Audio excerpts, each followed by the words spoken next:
In this video, I'm going to show you how to find your Epic Games ID quickly and easily, whether you need it for account support, linking services, or just to verify your profile details. This is a simple process that only takes a moment. If this tutorial helps you out, make sure to hit the like button and subscribe for more quick tech guides. Alright, let's jump right in. First, open your browser and go to www.epicgames.com. Once the website loads, sign into your Epic Games account using your email and password, or whichever login method you normally use.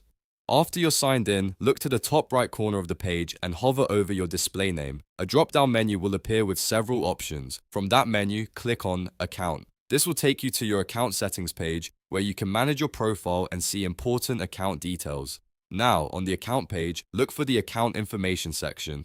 Your Epic Games ID is listed directly there, making it easy to find without digging through multiple menus. Take a moment to copy it down if you need it for another service or support request.